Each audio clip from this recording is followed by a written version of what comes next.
Pinsan! Kumusta ang biyahe? Hindi masaya. May internet ba dito?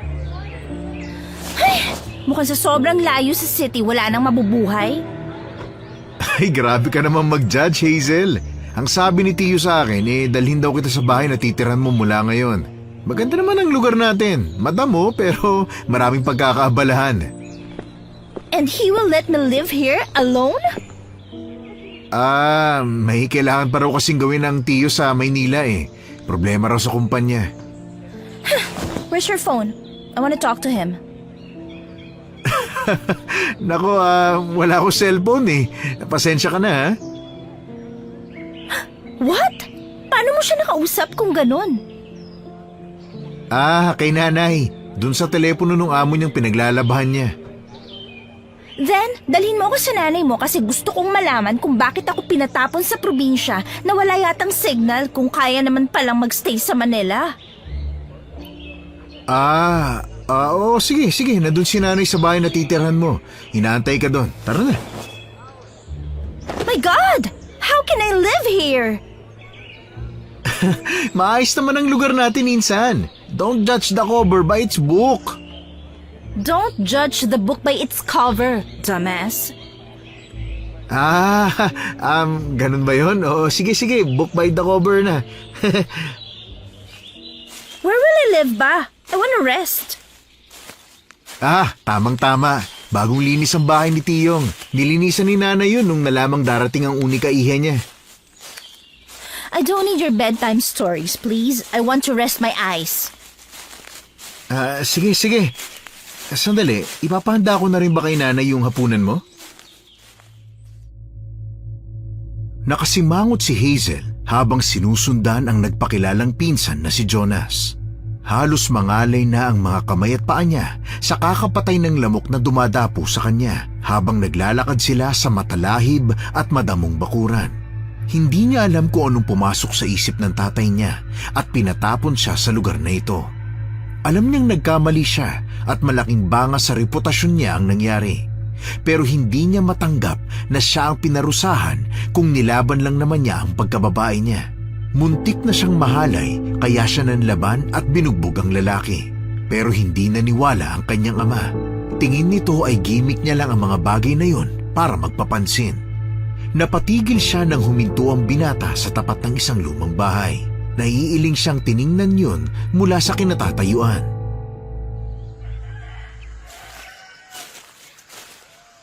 Ayan, insan. Ito ng bahay ninyo.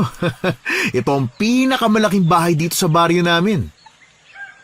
Bahay to? Kulang na lang may mga pumirma rito para gumuho na sa sobrang luma. Grabe ka naman, pinsan. Kahit na ganyan na ang itsura ng bahay na yan, matitibay at kalidad ang mga ginamit na materyales dyan. How did you know? Siyempre, kasama ako sa nagtayo eh. Extra income na rin, pang date. In fairness naman, hindi halatang may papatol sa'yo. Hoy, grabe ka naman. Magdahan-dahan ka sa pananalita mo ha. Naku, delikado ka sa mga punso dito. Totoo naman no. Ay, isang tingin ko pa lang parang walang heater ang shower eh. Diyan ka nagkakamali. Really? May heater? Oh, thank God! Hindi. Wala din kasing shower sa bahay na yan eh. What? Paano ako maliligo? Di timba tabo. Buhos-buhos din. Ganun. Oh my God!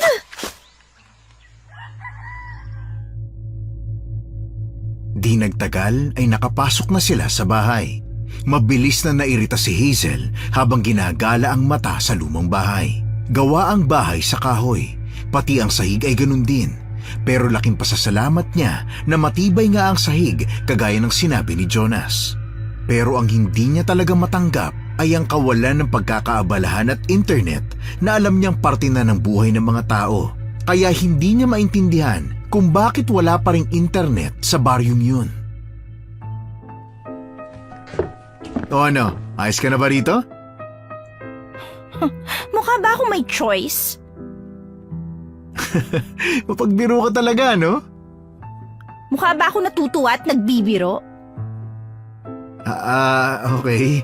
Dadalhan na lang kita ng hapunan kapag nakapagluto na si nanay. Magpahinga ka na lang muna. Nandun ang kwarto. Tapos yung banyo nandun sa kanan. Thanks. Wow, nag-thank you. Mabait naman pala. Mukha mo. Gwapo? Yuck!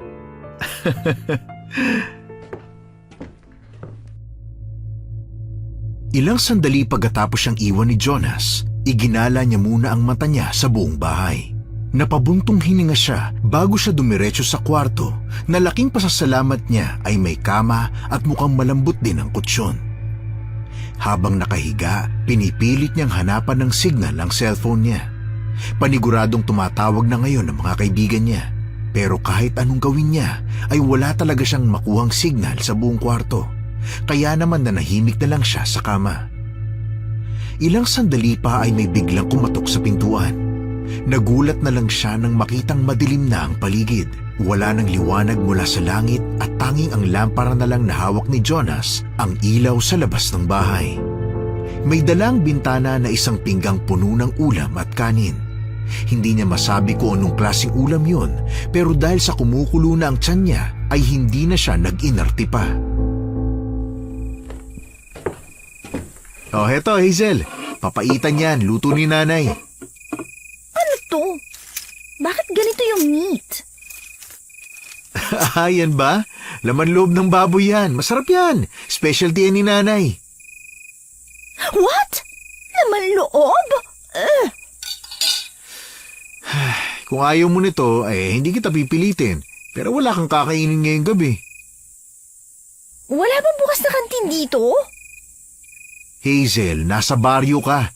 Kung hindi ka masasanay rito, baka babaliw ka. Sige ka, dalawin ka na lang ni Tio Lando sa mental. Sa tingin mo ba gusto ko dito, ha? Oh my God! Ayoko na dito! Ay, wala kang choice. Manatili ka rito o bumalik ka sa Maynila na pinagtatawanan ka ng tao. Ano, kakainin mo ba to? Kung hindi, iuwi ko na. Sayang naman kung masisira lang dahil sa maarting tulad mo. Fine! Akin na! Kakainin ko na! Pasensya na ha. Ang sabi kasi ng tiyo kailangan maging matigas sa'yo para kahit papano matuto ka sa buhay probinsya na magiging buhay mo na simula ngayon. It's okay. Ganun talaga si Papa. Gusto lang naman niya makakabuti sa'yo, Hazel. Yeah, right. Hindi niya naisip yung consequences ng pagtapon niya sa akin sa lugar na hindi ko naman alam at kabisado, no? I'll eat it. Don't worry. Oh, thanks for the food. Kung gusto mo nang mabilis ang paraan para makaalis dito, may ideya ako. Talaga? Ano yun? Kailangan makita ng tiyong ang pagbabago mo. Maghanap ka ng trabaho at huwag umasa sa pagkain na dadalhin ko lang dito. Trabaho? Mukha ba akong may alam na trabaho, ha? Unless it's office work. Alam mo, lahat ng bagay matututunan. Sumama ka sa akin bukas at bala ko rin maghanap ng extra income para makatulong sa bahay. Ayaw man aminin ni Hazel, pero alam niyang tama ang sinabi ni Jonas. Kung gusto niya makabalik agad sa mundo niya, sa mga party at mga kabarkada, kailangan niyang ipakita sa ama niya na nagbago na siya. Kaya naman gumising talaga siya ng maaga para makasama sa paghahanap ng trabaho ni Jonas. Nagayos muna siya ng kanyang sarili. Halos isigaw niya ang kanyang buong kaluluwa dahil sa lamig ng tubig nang maligo siya. Buti na lang din at marunong siyang magtimpla ng kape, kaya naman nagkalaman ang tiyan niya habang hinihintay si Jonas. Ilang sandali pa ay narinig na niya ang yabag ng binata sa labas, kaya hindi na niya hinintay ang pagkatok nito at mabilis na lang binuksan ang pinto. Halatang nagulat ang binata, ngunit agad ding natawa sa masyadong maliksing pagkilos ng dalaga.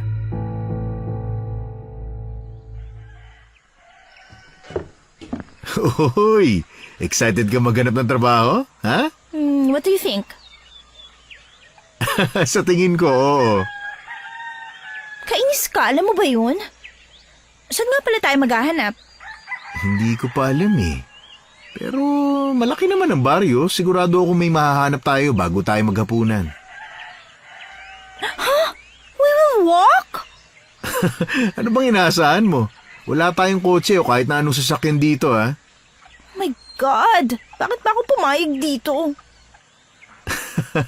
Hayaan mo na. Masasanay ka rin, pinsan. Ano pa nga ba? May choice ba ako? O ano, halika na. Para hindi tayo gabihin. Walang nagawa si Hazel kung hindi ang sumunod sa kanyang pinsan. Tahimik lang siyang naglakad hanggang sa makalabas sila ng eskinita. Halos manlaki ang mata niya nang makitang may sementong daan din pala ang baryo. Natawa ang kanyang pinsan sa kanyang naging reaksyon. What? Masama bang magulat? Ano ba akala mo sa baryo namin? Hindi alam na mayroong semento? Excuse me, sa lugar na pinagdalhan mo sa akin? Oo, yung bahay na hindi kilalang semento. Ewan ko sa'yo. Dito muna tayo sa tindahan ni Aling Pasing. Baka naghahanap sila ng extra. Tindahan? As in, sari-sari store? Oh, bakit? Oh my God, Jonas! I don't even know how to sukli! Basic math lang yun, Hazel. Ano ka ba? Excuse me, I'm allergic to numbers. Allergic ka rin ba sa trabaho?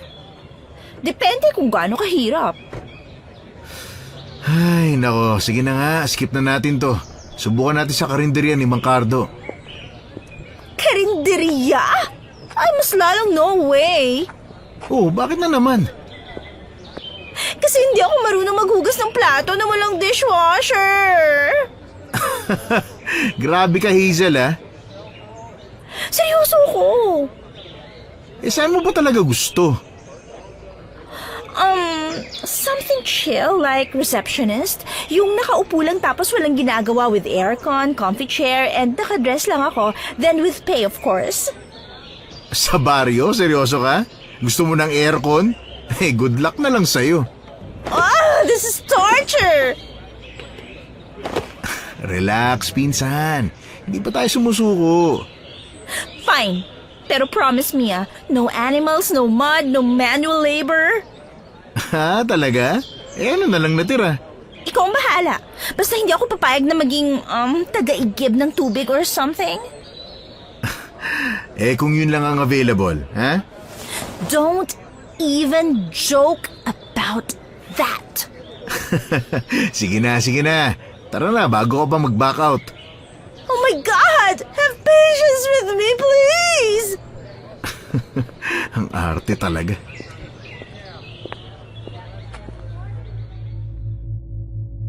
Ilang oras din silang nag-ikot sa buong baryo. Nang makaramdam ng gutom, ay huminto muna ang magpinsan sa karinderya ni Mang Cardo, katulad ng sabi ni Jonas. Hindi pa alam ng dalaga ang kanyang bibilhin, kaya naman ang pinsan niya rin ang nagdesisyon para sa kanya.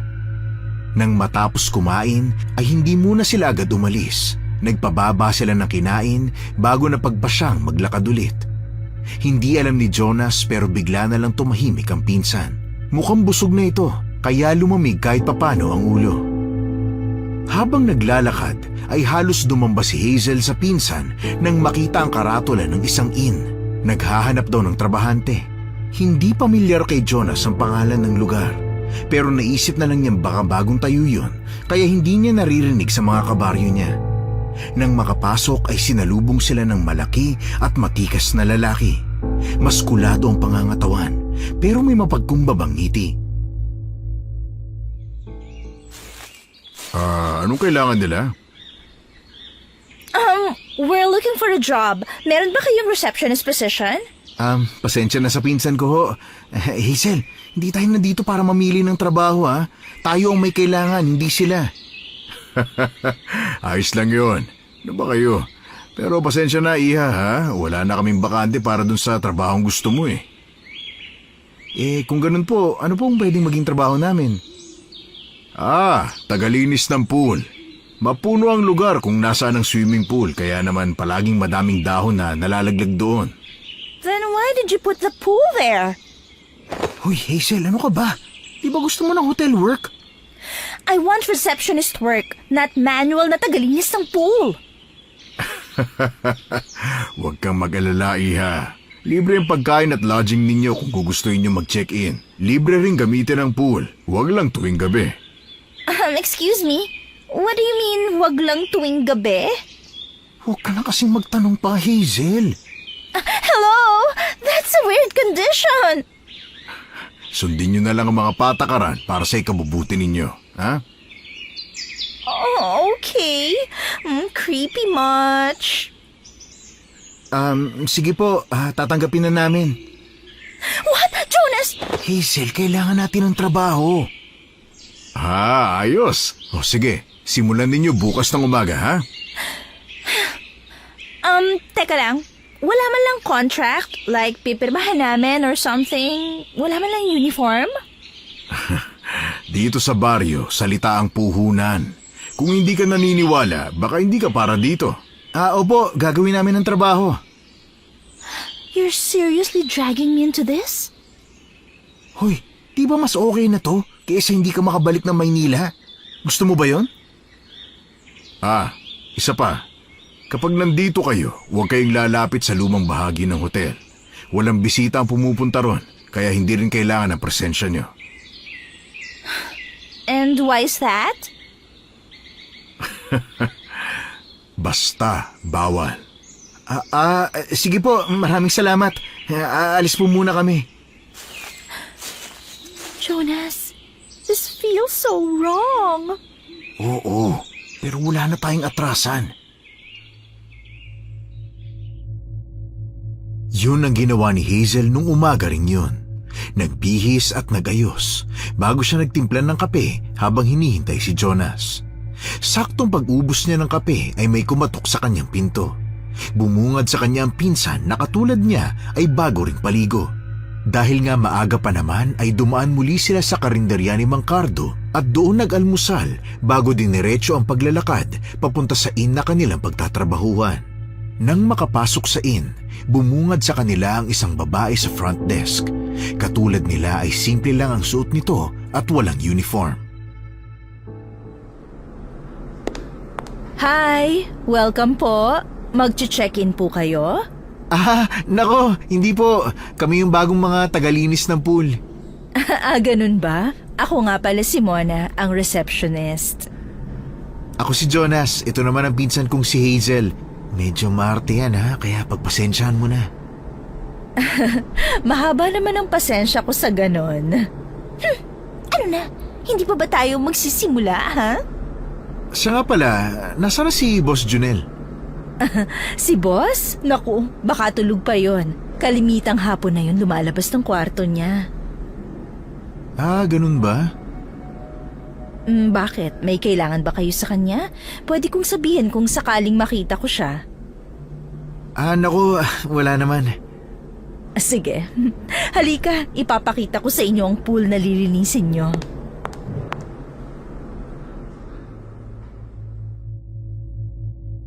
Tahimik na sumunod si Hazel sa dalawa. Nakakrus ang kanyang mga braso habang ginagala ang mga mata sa paligid. Nakarating sila sa likurang bahagi ng inn at doon nakita ang malaking swimming pool. Hindi na sila nagulat dahil sinabi naman sa kanila na mapuno talaga ang lugar.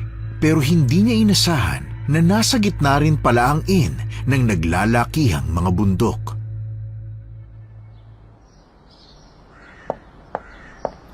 Ito lang naman ang araw-araw niyong lilinisin. Madali lang naman yan. Maluwag at mabait naman si Boss Jonel. Basta isa lang ang kondisyon niya. Yeah, right. Huwag maligo o pumunta rito kapag madilim na. Oo, ang mabuti pa, sundin na lang siya para iwas sibak. Wala rin naman kaming balak suwayin. Pwede rin kayong magbabad at tumambay sa mga sun loungers dyan kung tapos na ang trabaho. Nax, di ba ito yung gusto mo? Madaling trabaho? Yeah, right. Maarte siya, no? Pasensya na ganyan kasi talaga yan eh. O siya, doon na ako sa harapan. Baka may dumating na kasing guests eh. Sige, salamat. Nagtungo si Jonas sa gilid na bahagi ng pool. Nandoon kasi yung mga panlinis, pero hindi pa rin gumagalaw sa kinatatayuan si Hazel. Ano? Nakatayo ka na lang dyan? Hindi ako marunong. Ano? Ayaw mo nang bumalik sa Maynila? I didn't say that. O, edi maglinis ka. Pwede bang ikaw na lang? Sige na, please. Mainit to. Ano, tapos gusto mo sasahod ka? Nasaan ang hiya, Hazel? Kukuha ka ng pera tapos hindi mo paghihirapan? Kasi naman Walang nagawa si Hazel kung hindi lumapit sa pinsan. Padabog niyang kinuha ang net saka lumapit dun sa swimming pool. Hirap na hirap siyang gamitin yun at pasimpleng sinilip kung paano yung ginagawa ng kanyang pinsan. Ginaya niya yun at laking tuwa niya nang makakuha ng kaunting dahon.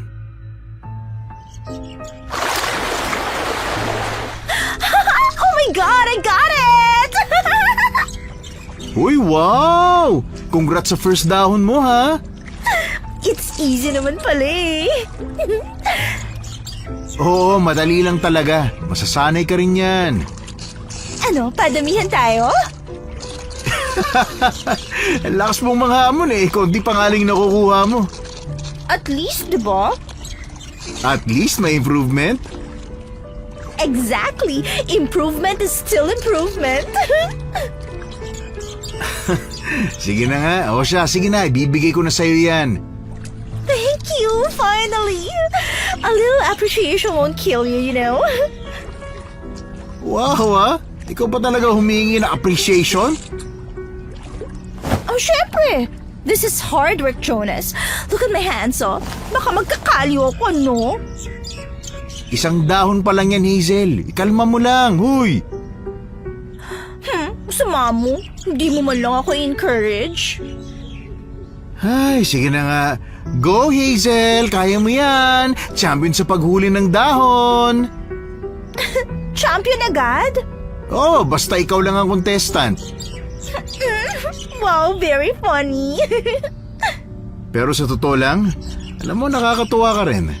Hindi ko in-expect na susubukan mo talaga. Well, I also didn't expect na mag-enjoy ako kahit konti. Kita mo na, sabi ko sa iyo masasanay ka rin. Fine. Pero one thing's for sure, kung hindi lang libre yung pagkain at lodging, I'd quit right now. At least nagsasabi ka ng totoo. Pero, bakit nga ulit bawal tuwing gabi? Huwag ka na muna mag-isip ng ganyan. Gawin na lang natin ang trabaho natin. Habang maliwanag pa. Pinagpatuloy ng magpinsan ang paglilinis ng pool hanggang sa muling nagpakita si Mona na nakangiti. Hindi na malayan ni na Jonas at Hazel na oras na pala para mananghalian dahil naging abala ang dalawa sa paramihan ng dahon. Grabe, ang bilis nyo namang matapos. Ito kasing pinsan ko masyadong ginalingan. Di believe ka na sa akin yan. O sige na nga, kahit papaano. Handa na ang tanghalian. Kung tapos na kayo, pwede na kayong pumunta sa kitchen. Libre pala talagang pagkain, no? Hindi nagbibiro si boss sa mga ganyang bagay. Pamilya na rin kasi ang turing niya sa mga tauhan. Bakit? Nasaan ang pamilya niya? Ewan. Kararating lang din ni boss dito Nabili ang lupang to kaya ginawang inn. Ganun ba? Oo. Kaya nga tayo lang din ang kilala nun. Hindi rin masyado nakikihalubilo. Nakarating sila sa kusina at ang boss nilang natutulog pa rin ang kanilang pinag-uusapan. Habang nag-uusap ang dalawa ay minabuti ni Hazel na kumain na. Napag-alaman niyang ang complimentary food ng guests ay siya ring pagkain ng mga tauhan, depende na lang kung may hiningi ang guest na putahe. Iniiwasan daw kasi ni Junel na maging masyadong mabigat ang tungkulin ng mga tauhan niya. Tahimik na nagtanggal si Hazel ng mga dahon sa pool. Makalipas ang ilang araw, tahimik na nagtatanggal si Hazel ng mga dahon sa pool dahil wala ang kanyang pinsan. Kinailangan nito mag-day off para sa may sakit na ina. Hindi na rin naman niya kailangan ng kasama dahil nasanay na rin siya kalaunan sa trabaho. At isa pa, hindi naman kabigatan ang kailangan niyang gawin. Balak niyang magwalis sa gilid ng pool pagkatapos niyang tanggalin ang iba't ibang kalat doon.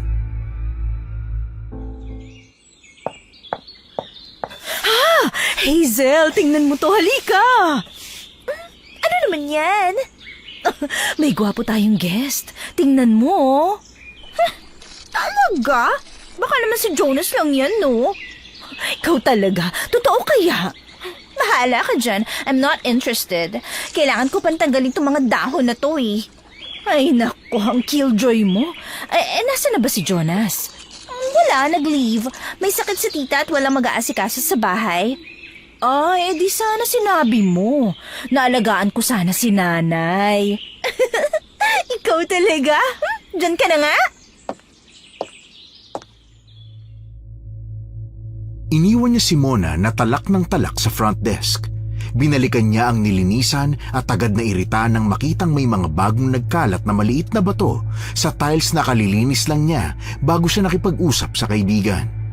Walang buhay niyang nilapitan ng mga ito at isa-isang hinagis sa landscape ng bakuran. Mahigit 2 buwan na mula nung nagsimula sila magtrabaho sa inn. At sa loob ng 2 buwan na yon ay napagtanto ni Hazel na hindi rin naman ganun kabigat ang trabaho. Minsan pa nga ay siya na ang nagkukusang mag-mop sa sahig ng lobby dahil wala na rin silang masyadong ginagawa. Ang pinsan naman niya ay parang nanalo ng loto nang unang beses niya yung ginawa. Habang nagwawalis siya ng mga tuyong dahon sa gilid ng pool, napakunot ang noo ni Hazel nang mapansin ang isang bagay na hindi karaniwang nakikita roon.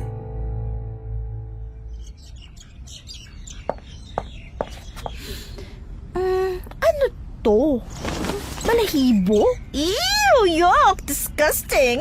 Hey, sino ba nagtapon ng mga ganito dito? Oh my God! Kinuha niya yun gamit ang dulo ng net at itinapon sa basurahan. Ngunit maya-maya ay may napansin na naman siyang kalat sa ibabaw ng tubig ng pool. Seriously? Hindi ba't kakalinis ko lang nito?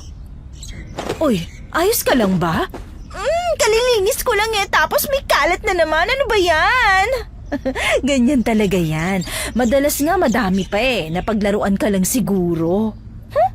What do you mean napaglaruan? Ng mga duwende. Madalas silang ganyan kapag natutuwa. Ha? Nakakatawa yung joke mo. Hindi.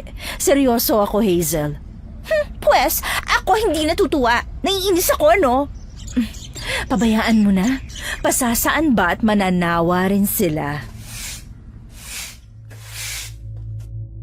Habang tinatanggal niya ang mga yon, bigla niyang nakita ang parang maliit na piraso ng pulang tela na nakasabit sa gilid ng bato sa landscape. Nilapitan niya yon at laking gulat niya nang makita niyang hindi pala yung tela, kundi parang piraso ng balat na may tuyong dugo. Oh my God! Mona, look! Ano? Suko ka na? Of course not. Halika rito. Kunin mo. Itapon mo na lang. What do you mean itapon? It's blood, right?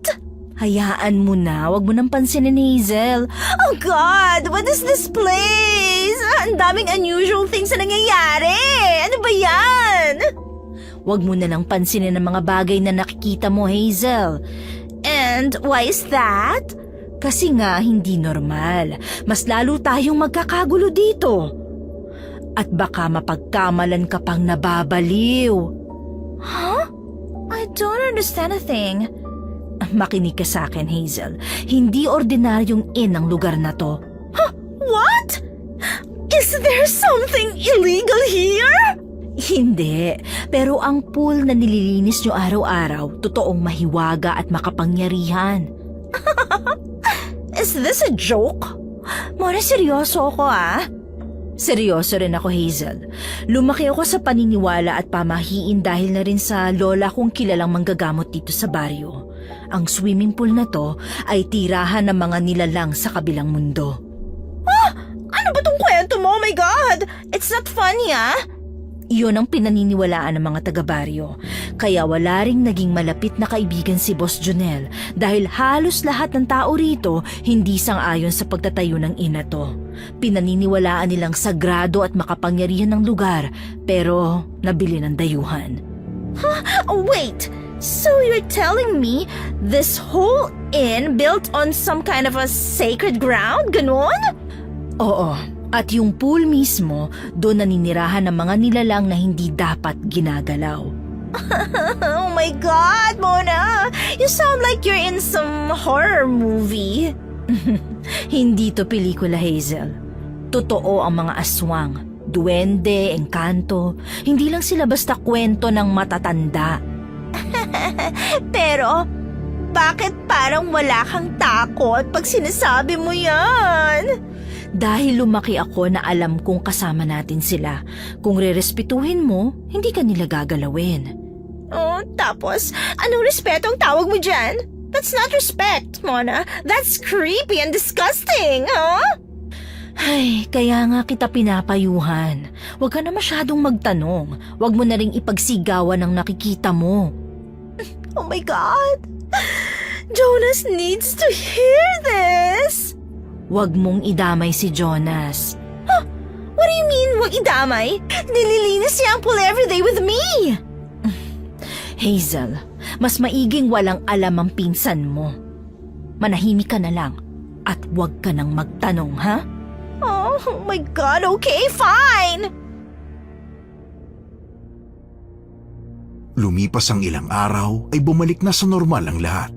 Pumasok na din sa trabaho si Jonas na abala ngayon sa pag-aayos ng landscape habang pinagtutuunan naman ng pansin ni Hazel ang mga dahon na nakuha niya sa pool kanina. Winalisan at nilinisan niya ang gilid ng pool. Hindi pa rin mawala sa isip niya ang sinabi ni Mona. Hindi niya kwinento kay Jonas ang nangyari nung absent ito sa trabaho. Pero habang tumatagal, lalong nakikita niya ang kaibahan ng ina pinagtatrabahuhan niya ngayon sa ibang mga napuntahan na niya. Uy, Hazel, ayos ka lang ba? Bakit parang namumutla ka? Ayos lang ako. Don't worry about me. Gusto mo bang mag-day off? You're overreacting, cuz. Okay nga lang ako. Huy, bakit bang tahimik mo? Hindi ako sanay. Ano ka ba? Gusto mo na maingay ako. Yung totoong maririndi ka, ganun ba? Hazel, seryoso. Kung pagod ka, pwede ka naman mag-day off. Hindi nga. Baka naman kaya mo ko pinipilit para makapag-date kayo ni Mona. Baliw. Bahala ka nga dyan. Habang nagbibiroan silang dalawa, biglang napansin ni Hazel ang isang bagay sa gilid ng halamanan malapit sa pool. Napakunot ang noo niya at dahan-dahang lumapit doon. Nakita niya doon ang mahaba at tuyong balat ng ahas. Parang bagong hubad. Halos buong katawan ng ahas ang naiwan. Buo pa at parang bago lang. What is that? Jonas, look! Teka, ano naman yan? Ew! Snake skin ba yan? Bakit meron dito niyan? Oo nga, pero kakaiba to. Parang masyadong malaki. Parang galing sa python? Hindi, nakakita na ako ng pinagbalatan ng sawa dati. Hindi ganito yon. Mas makapal to, parang balat ng hindi ordinaryong ahas. Should we call professionals na? Baka may makagat na guest eh. Tama, tawagin mo si Mona para makatawag siya. Okay, sige. Mona! Mona! Oh, anong meron? May problema ba? That's a snake skin! Ay, Diyos ko. Teka, sandali. Tatawag ako ng lokal. Mabuti pa nga. Baka may matuklaw na guests. O baka nga hindi lang tuklaw eh. Tignan mo naman ang laki niya, no? Ganun na nga ang ginawa nilang tatlo. Habang naghihintay ay nilibot nila ang paningin sa buong paligid. Nagbabakasakaling makikita nila kung nasaan man ang ahas. Habang ginagawa yun ay nakita nila sa gilid ng halamanan ang mga tuyong patak ng dugo. Huwag niyo nang galawin. Paano pag nakita ng authorities? Baka mapagbintangan pa tayo. Huwag ka nang mangyalam, Hazel. Hayaan mo na. Isipin na lang natin na mabuting hindi tayo yung nabiktima. Bakit ayaw mo seryosohin? Nakita ko na yung balahibo, yung balat na may dugo, tapos ngayon ito naman. This is not normal. Alam ko. Kahit ako ilang beses na akong nakapansin ng kakaiba dito eh. Pero Pero ano? baka may bagay na mas mabuti pang huwag na lang nating alamin. Oh my God! So you admit it! This place is cursed! May mga engkanto pero hindi ito sinumpa, Hazel. Kung hindi ito cursed, then ano to, ha? May mga nilalang bukod sa guest ang nakakagamit nito at ang malaking balat ng ahas na yan ang patunay. Tama bang naiisip ko? Hindi ko pa alam. Pero sa nakikita nating ayos ng pool sa mga dugo at balahibo ng manok, posibleng siya yon. Oh my God, hello, I'm here, can't you see? Hindi ko kayo naiintindihan. Isang bulaw-bulaw ang may gawa ng lahat ng ito. Kailangan nating makausap si Lola. What? Bulaw-bulaw? What's that? Ayon sa kwentong bayan, isa yung malaahas na aswang na kumakain ng tao. Madalas na tumitira sa mga bukal o ilog. Yun ang kaibahan nila sa mga magindara na kanilang kalahi. Kalimitang nililingkis muna ang kanilang biktima bago lamunin ang buo. Kung ganon, posibleng nandito pa yung halimaw, ha? Malaki ang posibilidad, ngunit kailangan nating mag-ingat. Sa mga oras na to, nakakasalamuha natin ang bulaw-bulaw. Normal na tao siya kapag umaga. Ilang sandali pa bago dumating ang mga otoridad, tinuro ng tatlo kung saan nila nakita ang malaking balat ng ahas na agad naman nilang inaksyonan. Dahil sa mabilis na pag-aksyon na yon, ay hindi rin naman yun nakaapekto sa mga guests, kaya walang naging problema sa kanilang trabaho. Minabuti ng tatlo na manahimik na lang at hindi na magsalita. Ngunit nababagabag si Hazel sa maraming mga katanungan na gusto niyang malaman ang mga sagot. Lantang-lanta siyang napaupo sa isang sun lounger nung araw na yon. Katatapos lang niyang walisin at ayusin ang pool. Habang siya'y nakasandal at marahang minamasay ang likod, ay biglang may maliit na batong muntik nang tumama sa kanya. Irita siyang tumayo, handa na sanang sawayin kung sino ang batang nambabato, ngunit wala siyang natagpuang kahit na anino. Hindi na niya sana papansinin, pero naging sunod-sunod ang pagbato. Asar siyang tumayo at tiningnan kung saan nanggagaling ang mga bato. Ngunit bago niya nagawa, ay bumungad na si Jonas sa kanyang harapan. Hoy, Insan, halika na. Magdidilim na, oh. Simona? Nauna nang umuwi, may kailangan daw siyang gawin at alamin. Ganun ba? Halika na. Habang naglalakad sila pauwi, hinalughog ni Hazel ang kanyang bag pero hindi niya talaga makita ang hinahanap. Lihim siyang inalalayan ng pinsan pero nauwi yun sa nakanguso niyang muka. Madilim na rin na mga oras na yon pero hindi rin naman mahirap umuwi dahil sa solar lights na nasa bawat poste. Oh my God, Jonas! Oh, bakit na naman? Gutom ka na? May makeup! Naiwan ko sa locker ng inn! Balikan mo na lang bukas, gabi ni. But I need it! Oh my God! Ay naku Hazel, makinig ka naman sa akin. Sinabi na ni Boss Junel, di ba? Kailangan wala tayo ron tuwing gabi. Pero yung makeup ko nga... Para naman nakasalalay sa makeup ang buhay mo.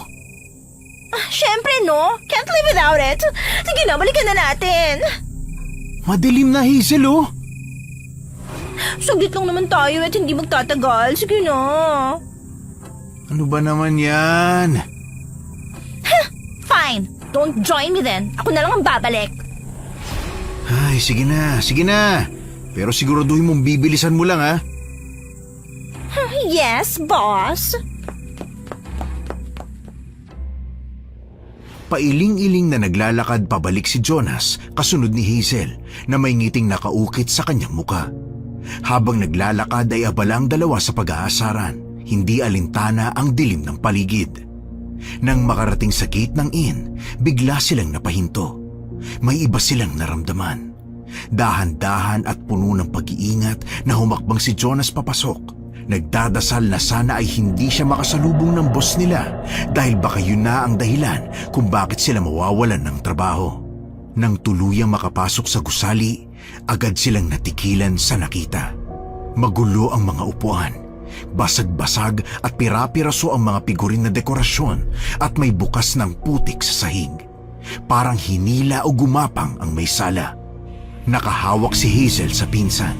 Nagsisimula na siyang mamawis ng malamig nang makita ang kalagayan ng lugar.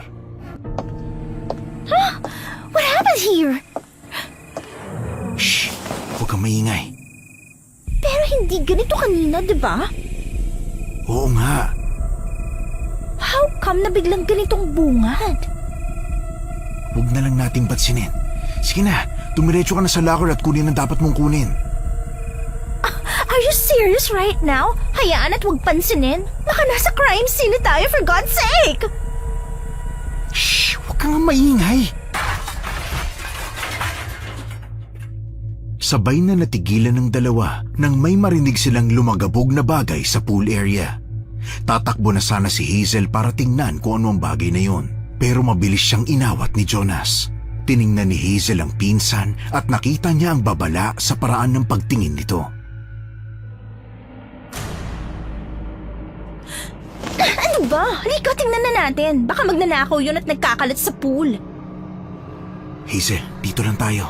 Gawin mo ang bagay na dapat mong gawin at saka umuwi na tayo.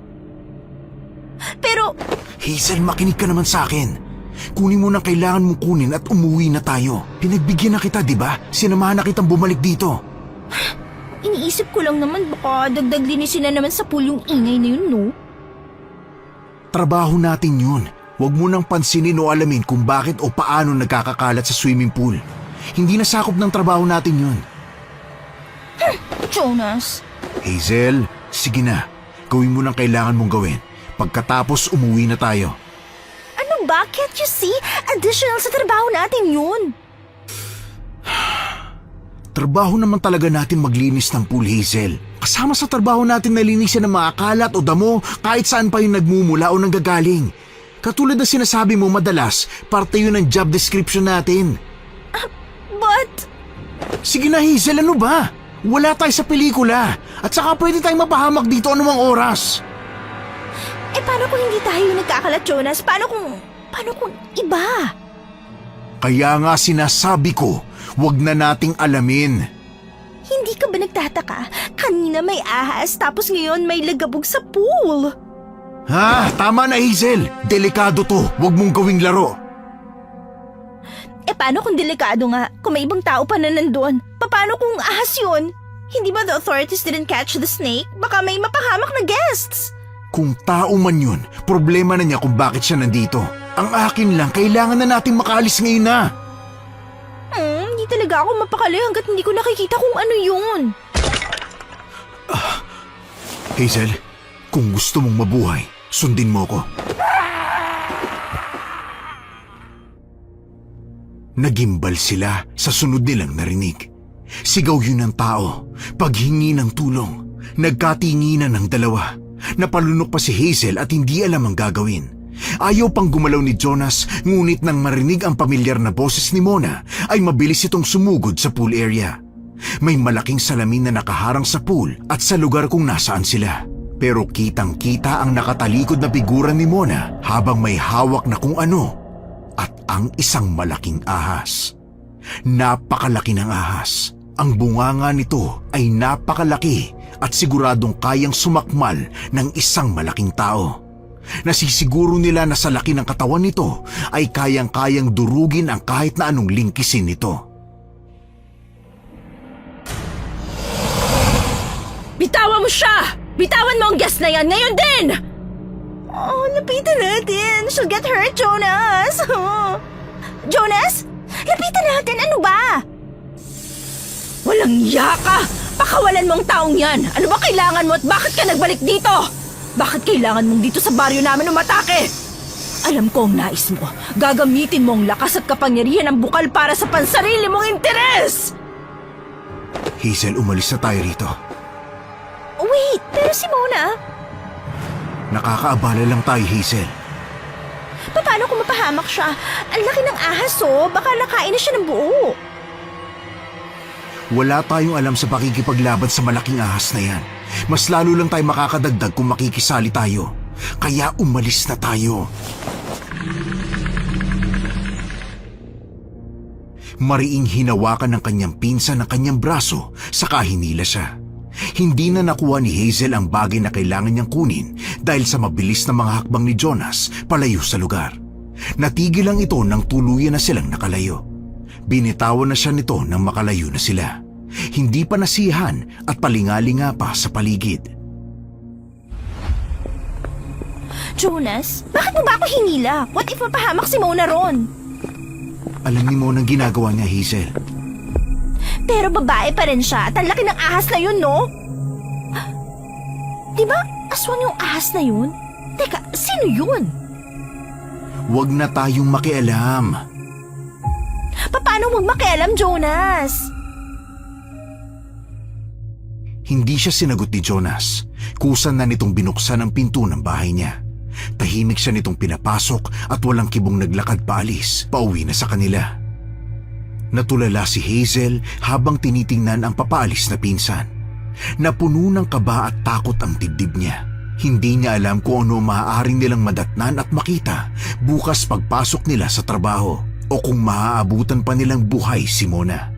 Hindi nakatulog ng maayos si Hazel, pero hindi katulad noon na pahirapan siya gisingin, ay maaga siyang bumangon sa pagkakahiga at naghanda na papasok.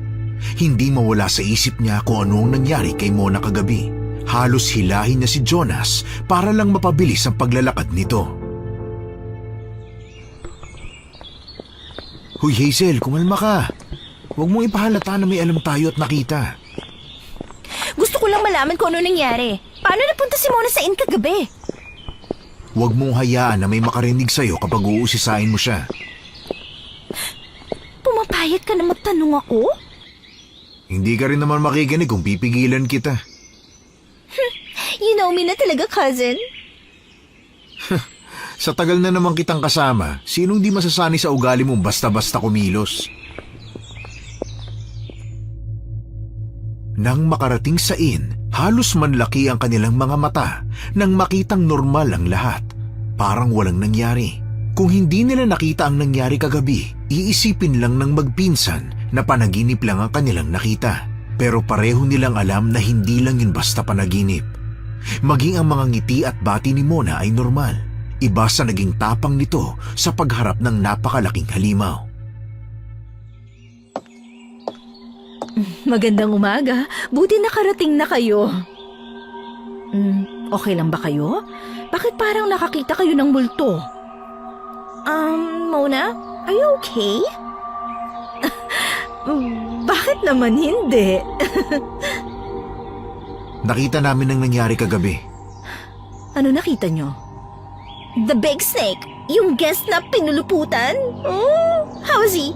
Is he okay? Hindi ba dapat nakauwi na kayo ng ganong oras? May naiwan si Hazel na kailangan namin balikan. Hindi namin alam na makikita namin yon. How's the guest? Okay lang naman siya, di ba? And do you know who was that snake? Patay na siya. Hindi nakaligtas. What? Kung gano'n, paano ang guest? Ano sinabi ni Boss Jonel tungkol doon? Sige na, maglinis na tayo. Saka na ulit tayo magkwentuhan. Mabuti pa nga. Tahimik na tinahak ni na Hazel at Jonas ang pool area. Habang naglalakad, kinilabutan si Hazel sa mga bagay na tumatakbo sa isip niya. Hindi niya maintindihan kung bakit, pero ang pakiramdam niya may nanunood sa kanilang bawat galaw. Nanatili ang ganung pakiramdam kahit na ginagawa na nila ang kanilang trabaho. Wala talaga silang nakitang ni isang bakas ng nangyari kagabi. Tanging mga tuyong dahon lang sa swimming pool at iilang maliliit na bato sa gilid nito ang kanilang natagpuan. Tahimik na napabuntong hininga si Hazel, saka inayos ang landscape. Doon niya hinagis sa mga bato na nasa gilid. Kagaya ng sinabi ni Mona ay huwag na lang pansinin dahil sa tagal niya roon nagtatrabaho ay nakasanayan na rin niya. Ngunit hindi pa siya nakakatapos sa kailangang gawin ay may nang bato na naman. Rason para siya ay huminto. Pinapanood siya ng kanyang pinsan, ngunit hindi naman siya tinulungan. Natigilan lang siya nang may marinig na maliit na boses. Lumakas ang kabog ng dibdib ni Hazel, pero dahan-dahan niyang hinanap kung saan yun nanggaling.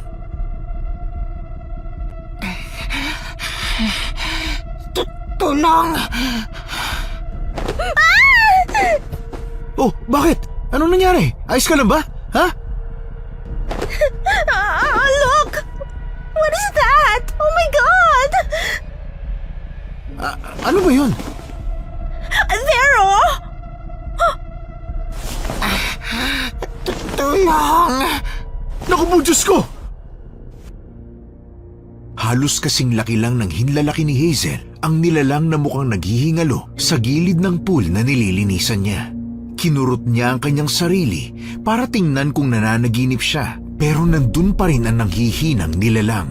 Nakahiga ito, halos nakapikit na ang mga mata. Maganda ang tabas ng damit, ngunit gusot-gusot, kaya halatang may hindi magandang pinagdaanan. Sandali, tatawagin ko si Mona. Wait! You leave me here? Oh my God, Jonas!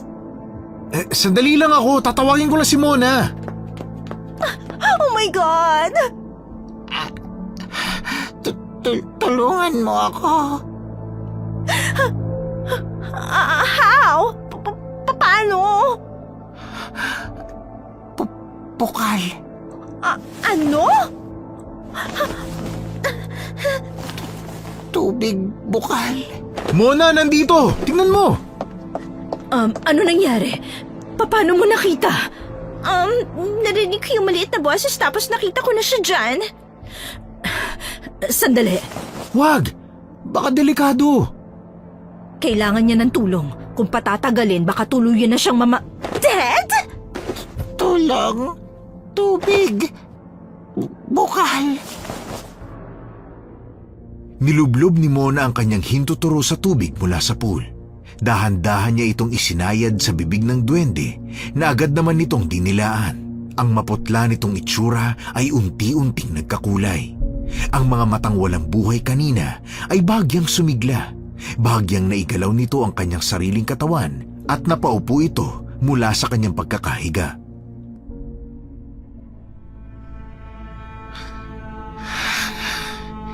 Maraming salamat. Utang na loob ko ang buhay ko sa inyo, mga kaibigan. Ano ba nangyayari? Bakit bigla ka nagpakita? Masyadong kinakain ng bulaw-bulaw ang lakas at kapangyarihan ng bukal. Kung kaya't hindi na nito kayang bigyan kami ng lakas lahat. Ay, Diyos ko.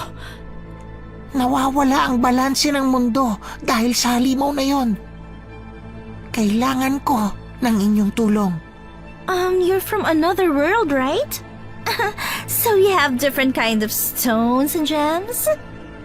Hindi pinagkaitan ang mundo namin sa mga batong iyong sinasabi. Then we'll help. Kung babayaran mo kami.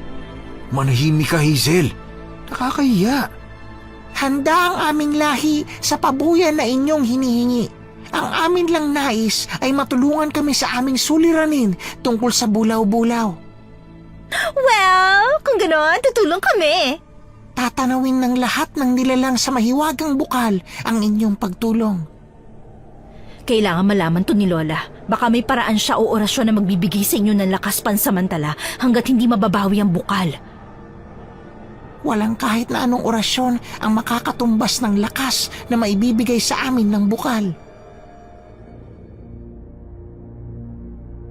Hindi nakasagot si Mona. Tahimik lang din si Jonas. Ang natitirang may masayang muka ay si Hazel. Hindi iniinda ang pamumroblema ng kanyang pinsan at kaibigan. Ano? Paano natin siya tutulungan? Kailangan nating talunin at wakasan ang bulaw-bulaw. How? We didn't even know who was that. Hazel, hindi mo ba napansin, ha? What? Ano yun? Binili ng taong walang koneksyon sa baryo ang lupang ito. Siya ang bukod tanging nagka-interes dito. Oh my God! Kailangan niyo mag-ingat, lalo pa ngayon na may alam na kayo. Oh, are you serious right now, huh? I mean, si boss ang kailangan nating i-kill? Manahimik ka muna, Hazel.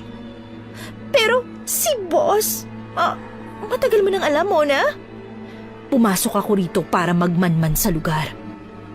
Sure ka na ba? Hindi pa rin kasi ako makapaniwala eh. Oo, nagsisinungaling siya na nagnenegosyo para takpan ang ginagawa niya sa likod nito. Binili niya itong lupa para kontrolin ng daloy at kapangyarihan ng bukal. Oh my God! Bakit niya gagawin yun? Anong mapapala niya doon? Enerhiya, kapangyarihan. Kung hawak niya ang bukal, siya ang magpapatibay sa sarili niyang anyo. Hindi lang sapat ang kumain ng tao. Gusto niyang lamunin ang pinanggagalingan ng buhay. Ilang oras din silang nag-uusap tungkol sa mga bagay na kailangang gawin bago sila bumalik sa trabaho. Tahimik na pinagpatuloy ng magpinsan ang kanilang trabaho. Si Jonas ang mag-aayos ng landscape habang pinagtutuunan naman ng pansin ni Hazel ang mga damo na nagkalat sa pool. Sumapit ang hapon. Wala na silang ginagawa kaya naman wala na silang inik na nakaupo sa sun lounger. Nung mga oras na yon, pakiramdam ni Hazel tumutulay siya sa isang alambre, pinapanood ng kung sino at hinihintay na magkamali. Habang nakaupo roon ay nakita nila si Junel na may ngiti sa labi. Naglalakad ito papalapit sa kanila. Hindi ito nakikita tuwing umaga o sa mga oras na matindi ang araw. Lumalabas lang ito ng silid tuwing hapon. Nung una ay pinagtatakhan pa yun ng dalaga, pero nang malaman ang totoo ay naiintindihan na niya.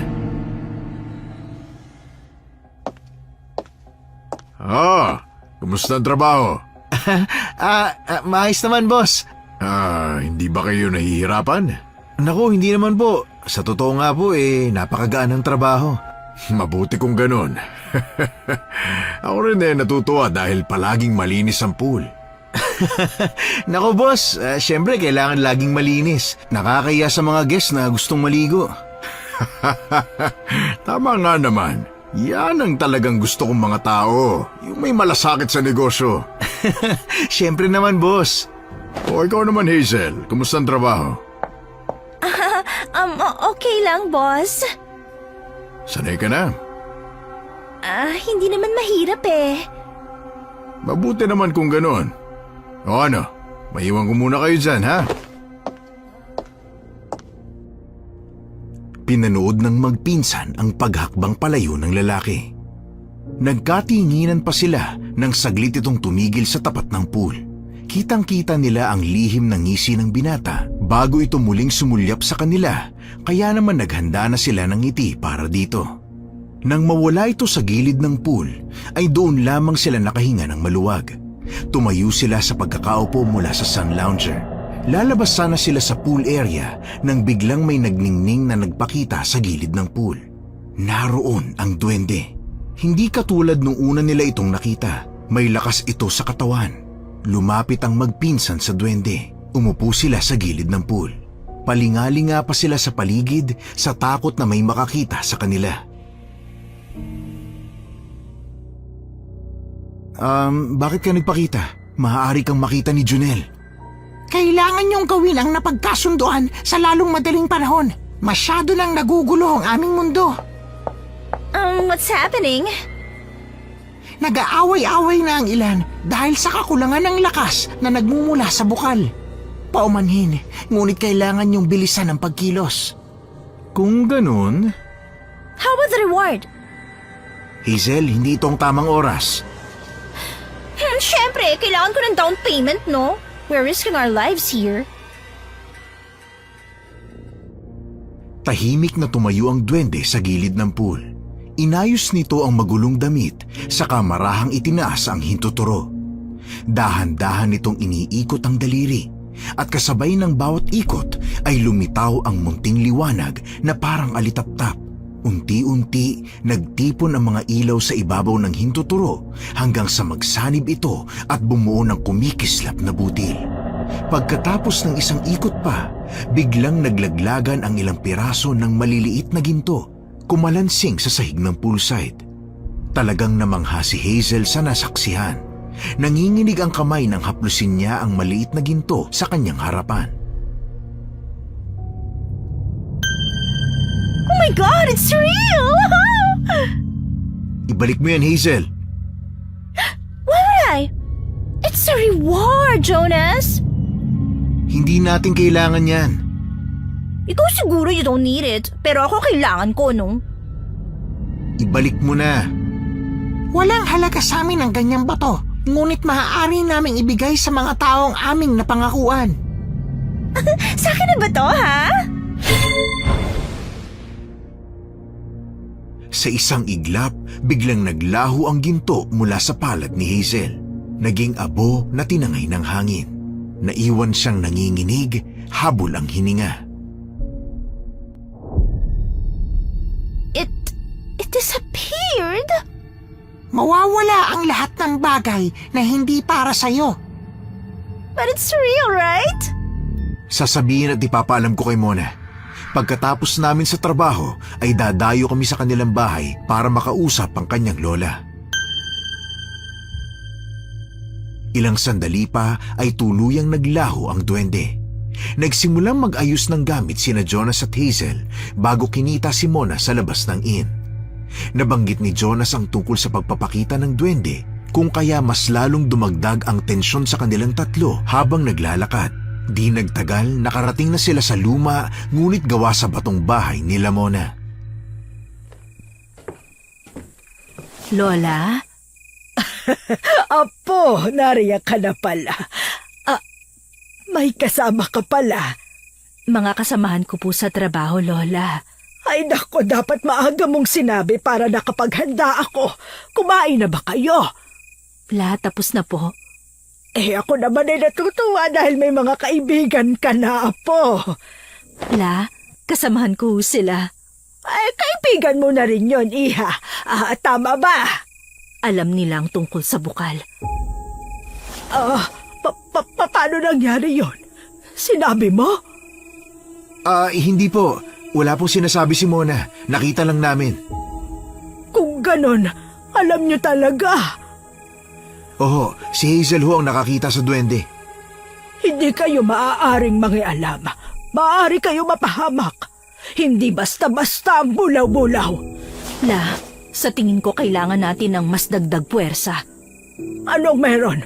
May nalaman ka ba? Nagpakita po ang duwende kanina. Kailangan na raw nating magmadali dahil mas nagugulo ang kanilang mundo dahil sa kakulangan ng kapangyarihan ng bukal. Lubhang mapanganib ang gusto niyong pasukin, lalo pa't hindi niyo alam ang kapasidad ng halimaw na ating kalaban.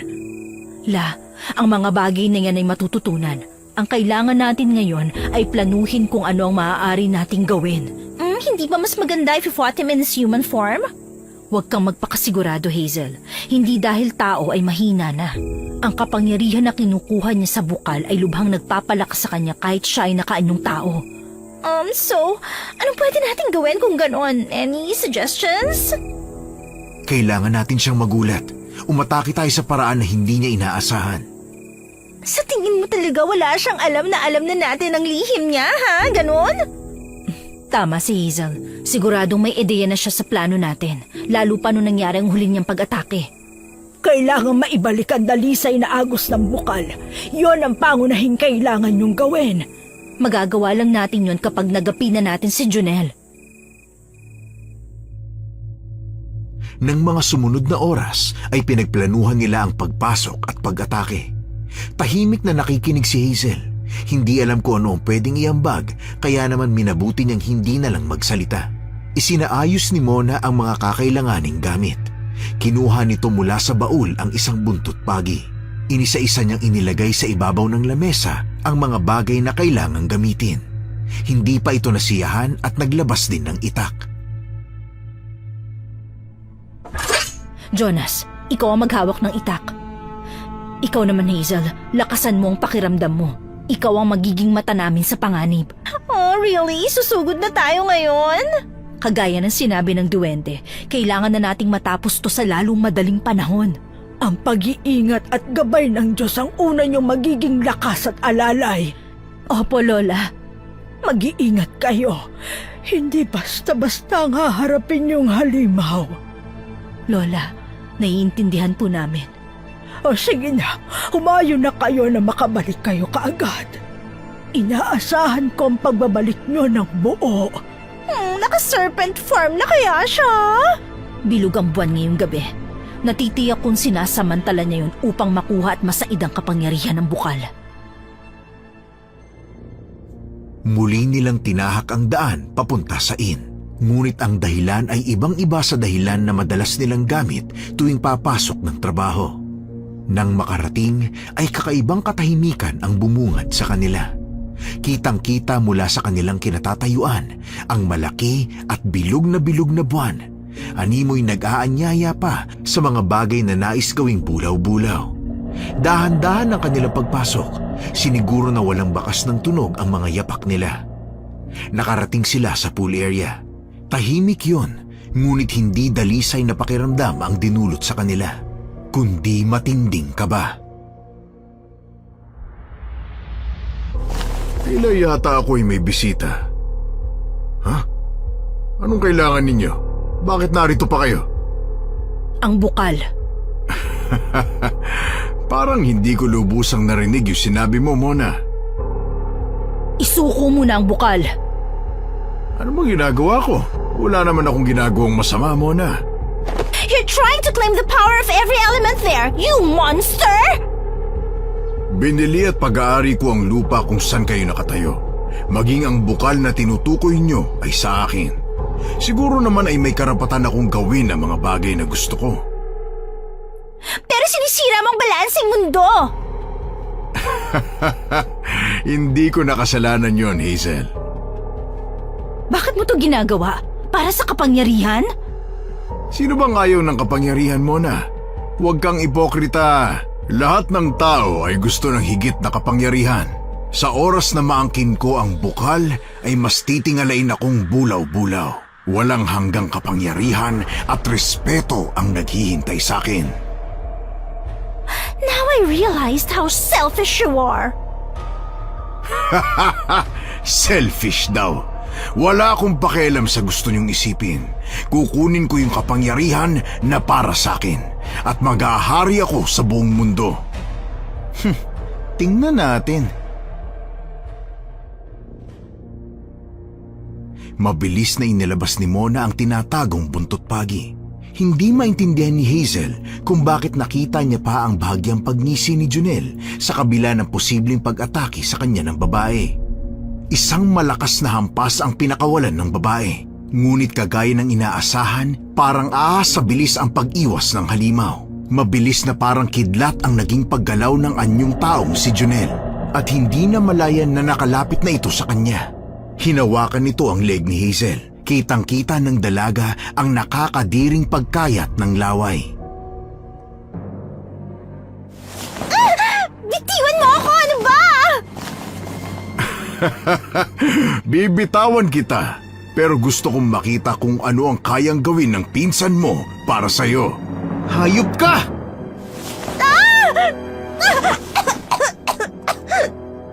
Pakawalan mong pinsan ko, demonyo ka!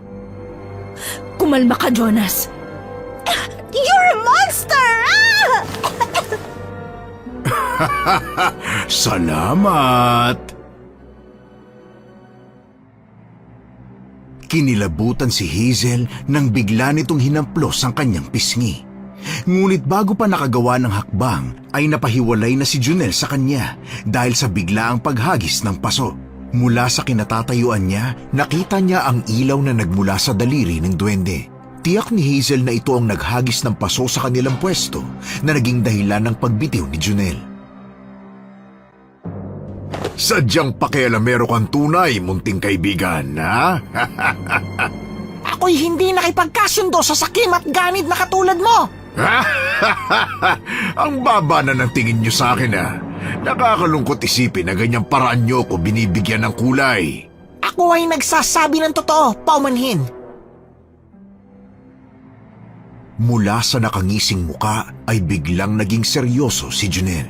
Unti-unti itong nagbago ng anyo. Animoy namamalat na ahas ang kanyang itsura. Ang ulo nito'y naging malapad, hugis at sulok at may mga mata na kulay pula na tila laging nagbabantang umatake. Sa tuwing ibinubuka ang bibig, naglalantad ito ng mahahabang pangil na parang espada. Habang tumutulo mula rito ang malapot at mabahong laway. Nanigas sa kinatatayuan si Hazel. Yun ang unang pagkakataon na nakasaksi siya ng ganoong kalaking ahas. Mabilis na umamba ang serpiente. Humahampas ang mahaba at matigas na buntot niya sa sahig. Nagkapira-piraso ang tiles ng poolside na nagpaatras kay Hazel at Jonas. Jonas! Watch out! Dumikit ka lang sa akin! Huwag mong idadamay ang mga inosente, Junel!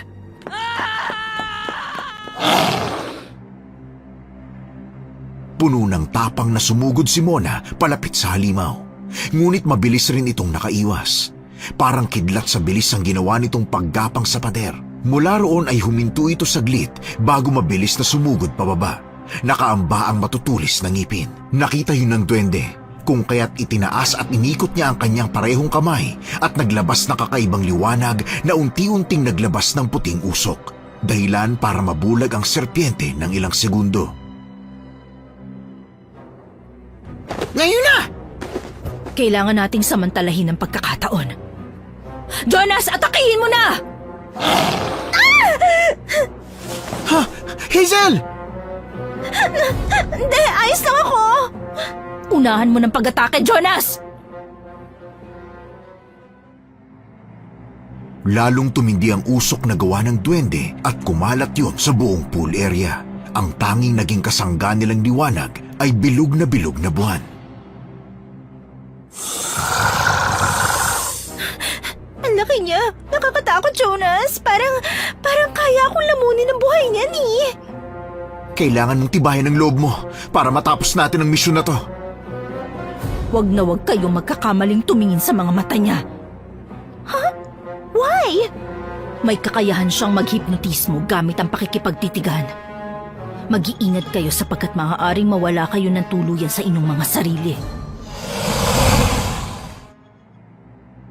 Hindi nagtagal ay nakabawi ang halimaw. Nasanay na ito sa usok at katulad nila ay nakakita na rin.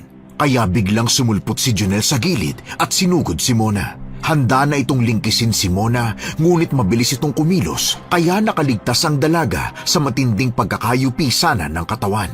Sumagot naman si Hazel sa pamamagitan ng paghampas ng buntot pagi. Ngunit nakailag ito at sa paggalaw ng higanting buntot nito ay natamaan si Jonas. Dahilan upang humampas ang buong katawan ng binata sa pader.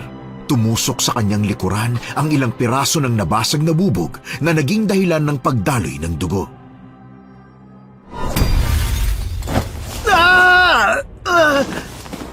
Oh, Jonas! Jonas, ayos ka lang ba?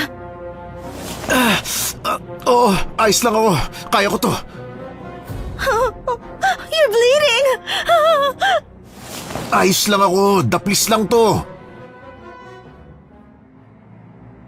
Lumapit si Junel kay Hazel. Nakangisi. Duguan ang gilid ng muka dahil sampas ng buntot pagi. Ngunit kahit na ganun, wala itong naging epekto sa lakas ng halimaw. Bumukas ang bibig nito. Bumungad sa kanya ang mahahabang pangil habang dahan-dahan itong lumalapit. Napaatras si Hazel, nawalan ng kulay ang muka at nanginig. Ngunit bago siya matuklaw, sumiklab ang mas matinding liwanag mula sa duwende. Sa lakas ng pagsiklab ng ilaw, napaurong si Junel. Ngunit habang kumikislap ang liwanag na mula sa buwan, sa kanyang pag-atras ay nalublob ang kanyang buntot sa pool.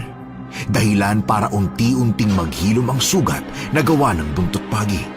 Kasabay ng paghilom ng sugat ay ang pagkalat ng liwanag ng buwan na nagbigay diin sa unti-unting pagbabago sa itsura ng halimaw. Oh my God! He's getting stronger! Mag-iingat kayo! Mas malakas at mabilis ang kanyang pagkilos. Kailangan ninyong maging handa at umagapay sa isa't isa para walang mapahamak sa inyong lahat. Is he really that strong? Nakakuha siya ng kapangyarihan sa bukal, kung kaya't mas lalo kayo mahihirapan na harapin at talunin siya. Gustuhin ko man na bigyan kayo ng kaunting kapangyarihan para makalaban kayo, pero maging ako ay hindi nakatanggap ng dapat na enerhiya mula sa bukal. Huwag ka mag-alala. Sisiguruhin ko magwawagi tayo. Hindi ko hahayaan na magpatuloy ang kasakiman ni Jonel. Tuluyang lumaki ng higit sa inaasahan ng halimaw. Ang mga ngiping dati gapako lamang ay naging parang kutsilyo sa talas at haba. Tinubuan rin siya ng 2 kamay, kapwa na babalot ng itim at makapal na mga kaliskis. Ang mga kuko ay humaba, handa ng mantuhog ng kanyang bibiktimahin. Hazel! Lumapit ka rito! Kailangan natin siyang atakihin. Paano tayo makakalapit doon? Pakiramdam ko, sa oras na tayo'y gumalaw, kayang-kaya niya tayong tuhugin lahat. Kailangan niyo magtiwala sa isa't isa. Anong pwede namin gawin para mahinto ang bukal sa pagbibigay sa kanya ng lakas? Wala kayong maaaring maging ibang lusot, Mona. Hanggat hindi nakikitil ang bulaw-bulaw, ay hindi ito titigil sa paghigop ng enerhiya mula sa bukal. Habang tumatagal, ay lalo lamang siya magiging malakas. I think kailangan nating atakihin ng sunod-sunod. Huwag hayaan na makalapit siya sa pool hanggat sa tuluyan siya manghina. Ganon.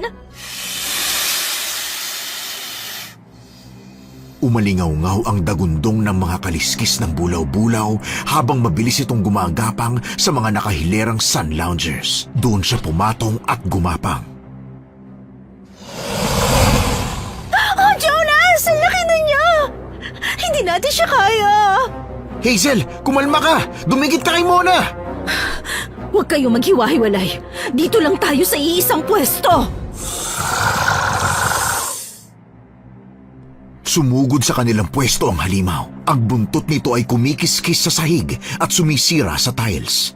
Napasigaw si Hazel nang muntik na siyang matamaan ng pag-atake ng halimaw. Ngunit humarang si Jonas para protektahan ang kanyang pinsan. Nahampas niya ang halimaw gamit ang kanyang itak. Sumirit ang konting dugo mula sa sugat ng halimaw. Ngunit hindi yun ganun kalakas dahil sa makapal nitong kaliskis. Ganun pa man, lalong naging marahas ang halimaw. Walang iyakang halimaw ka!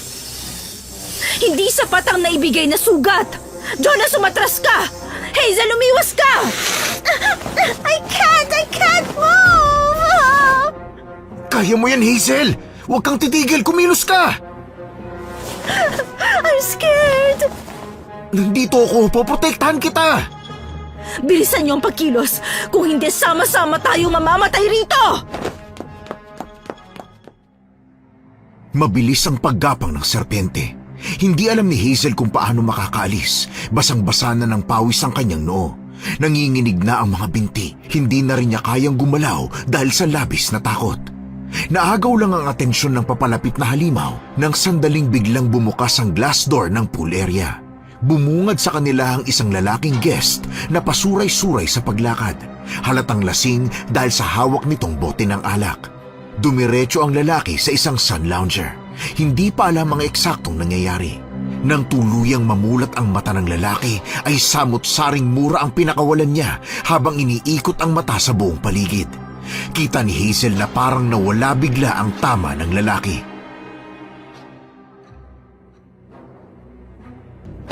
Umalis ka na, boss! Get out!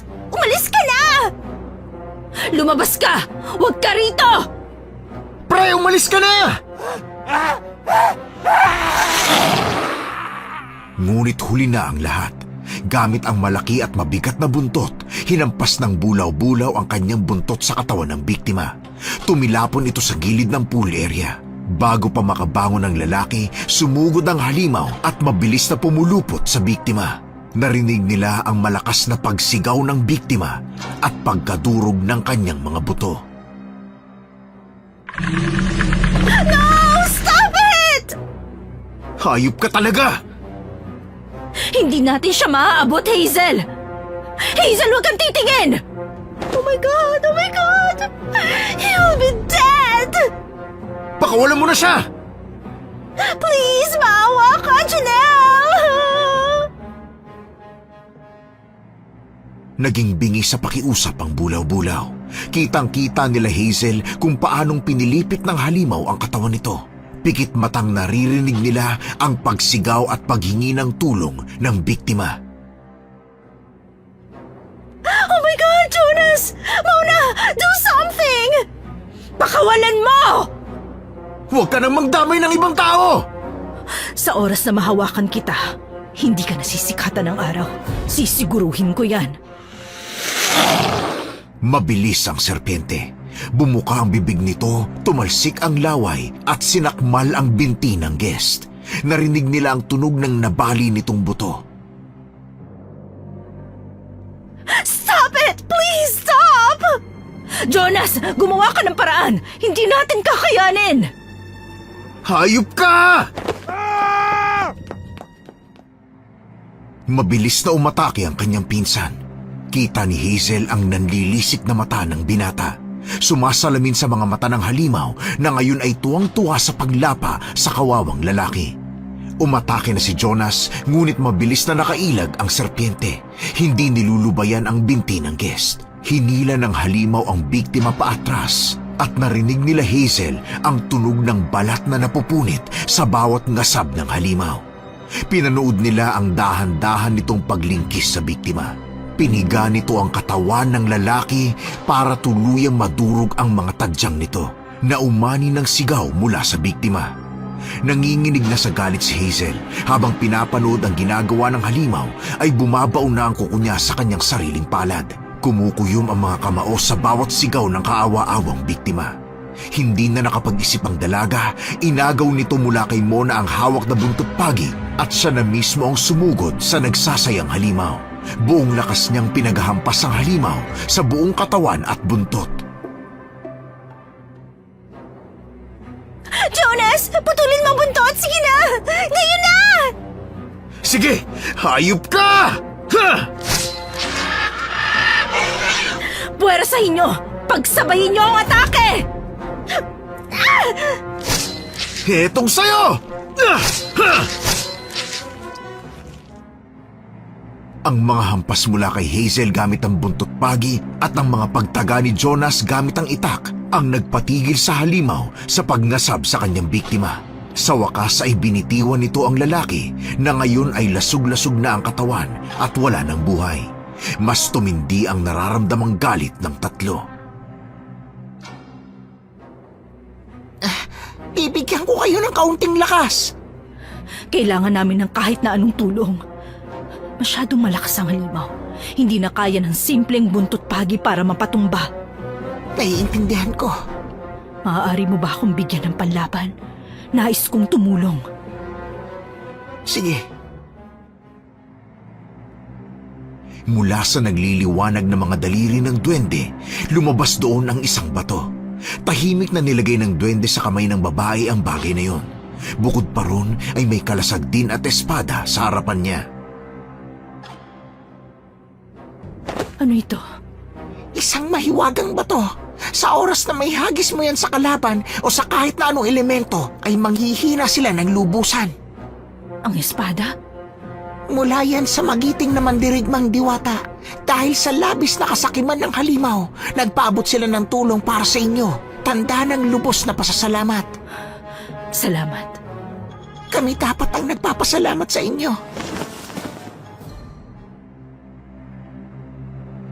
Tumayo na si Mona at hinawakan sa magkabilang kamay ang kalasag at espada pagkatapos itinago ang binhing ipinagkaloob sa kanila.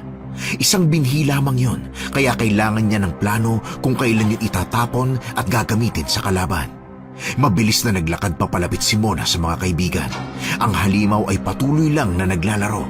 Hindi sineseryoso ang hampas at galos na natatamo nito mula sa pag-atake ng magpinsan. Oh, hindi man lang siya naapektuhan. Kailangan nating pag-igihan to. Pag-isipan natin kung saan tayo aatake. Hindi ako papayag na mabuhay pa ang monster na yan.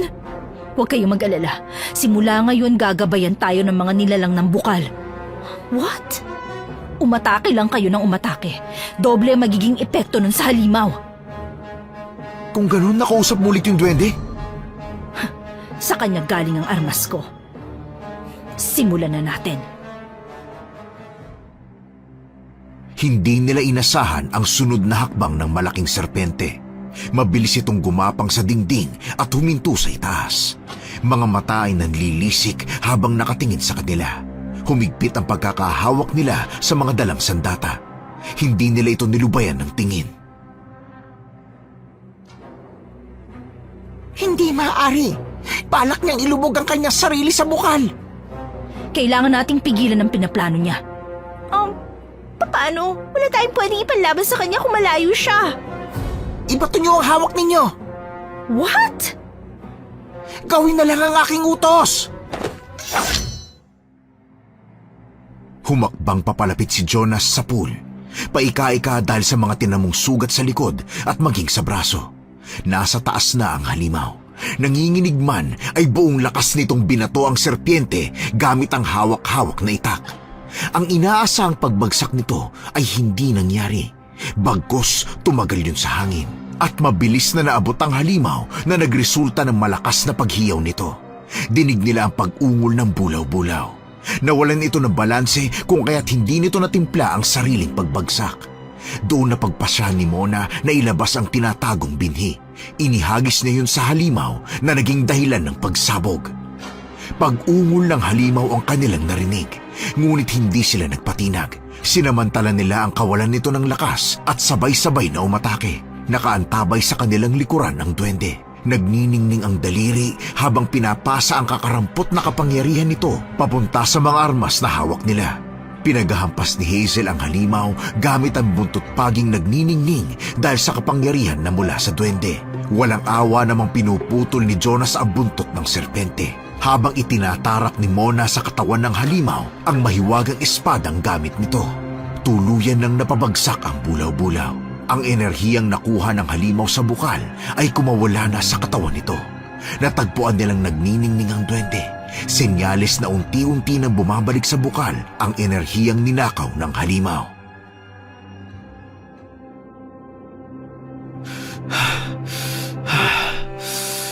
Tapos na.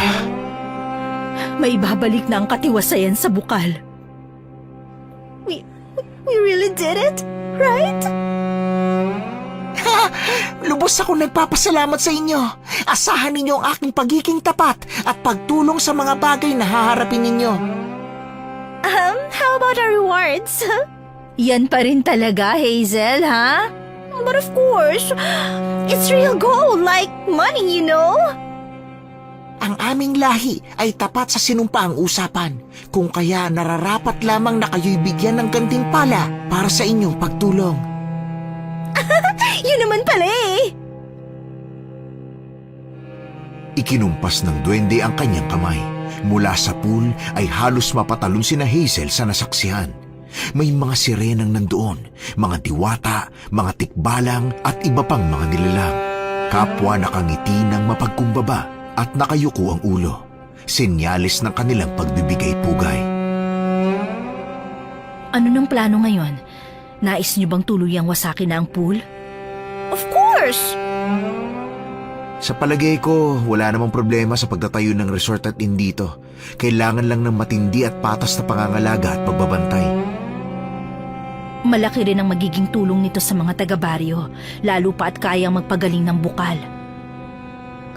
Kung ayos lang naman din sa inyo.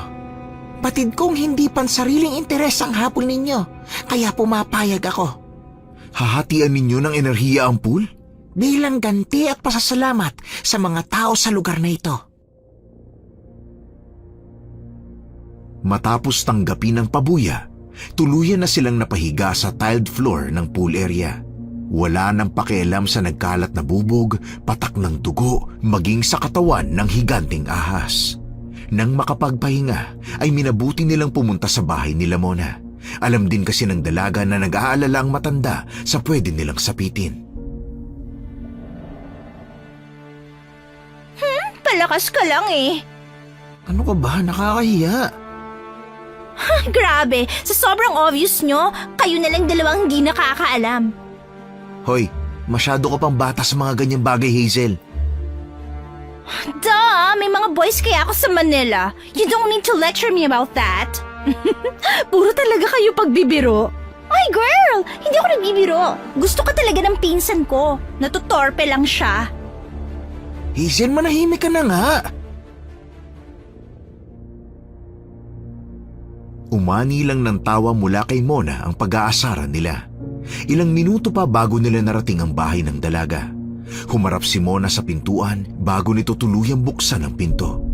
Bumungad sa kanila si Lola Remedios na nakaupo sa rocking chair. Hawak-hawak ang rosaryo at nakaharap sa maliit na altar nila. Pumunta na si Lola Remedios sa kusina. Naiwan silang tatlo na nakaupo sa mababang dikutsyon na sofa. Habang nakaupo, hindi maiwasan ni Hazel na igala ang kanyang mata sa bahay. Hindi katulad ng bahay nila, medyo may kaliitan ang bahay ng kaibigan. Pero gawa yun sa bato. Sa bawat dingding ay kitang-kita ang mga dasal at orasyon na nakadikit doon. May mga garapon ng kung ano-anong likido at halamang ugat ang nakapatong sa estanting makikita sa sala. Ilang saglit lang silang naghintay bago sila sunod-sunod na umupo sa mga upuan sa pagkainan. You know what, La? Nakakatakot yung bulaw-bulaw. Like, ang laki. Parang kayang-kaya kong lamunin ng buhay. Mabuti nga at napagtagumpayan ninyo. Malaking tulong din po ang pinagsama-samang puwersa ng mga elemento na nakatira sa bukal. Naku, Lola, kung nakita niyo lang, ang galing ko kayang hampasin yung malaking ahas na yon. Ay, ayan ka na naman, Hazel. Hoy! Kontrabida talaga yan, Lola. Napuno ng asaran at tawanan ang buong hapagkainan. Nailing na lang talaga ang matanda dahil sa kulit at sigla ng tatlong batang kasama niya. Ilang araw mula nang matapos nilang magapi ang halimaw, masayang nag-aayos si Hazel ng kanyang sarili. Hindi niya alam kung ano ang balak niya. Nabalitaan ng kanyang ama ang nangyari at gusto na siyang pabalikin sa Maynila. Ngunit may ilang mga bagay na hindi niya gustong bitawan mula sa lugar na yon. Natawa na lang si Hazel sa naisip. Kung ang dating Hazel ang nakausap ng ama, siguradong nasa Maynila na siya ngayon at nagpa-party. Pero hindi rin siya sigurado kung bababalikin siya ng tatay niya sa Maynila kung siya pa rin ang Hazel noon. Oh, Hazel, ano nang plano mo ngayon? Babalikan na ng Maynila? I don't know. I mean, I want to go back there, but this place, I love how it changed me. Ang taray-taray na ng pinsan kong yan, ha? Gusto ng character development, oh. Kaya nga ako nandito, right? I miss Manila, pero pwede ka namang bumalik dito. Hindi naman sinabing pag makabalik ka ng Maynila, hindi ka na pwedeng bumalik pa dito. Kung gusto mo, manuntok ka ulit ng bastos para maparusahan ka ulit ni Tio. Nanuntok ka? Sa arte mong yan? Banga sa mukha nun muna. It's his fault. Masyadong mapilit eh. Eh di sinuntok ko. Halika na. Baka naghihintay na ang buong baryo sa atin. Ay, oo nga pala. Mahuhuli na tayo. Ayan kasi, panay ang tuksuhan nyo. Nakalimutan yung reopening ng inn. Yan ang pagsabihan mo muna. Masyado siyang bida-bida eh. I think I need to talk to my dwarf friend to give him punishment. Eh kayo, anong plano nyo ngayon? Wala naman akong dahilan para bumalik pa sa inn. Ikaw muna. Matapos ang nangyari, mukhang hindi na yun magbubukas kasi wala nang may-ari. Wala na magpapasahod sa akin kung magtatrabaho pa ako doon. Eh wala rin namang pumupunta doon kahit dati pa. Paisa-isa lang tapos madalang pa. Pero ngayong maayos na at balanse na ang lahat, hayaan na lang natin na manatili yung tahimik para sa mga elementong nakatira doon. May punto ka naman. Lumipas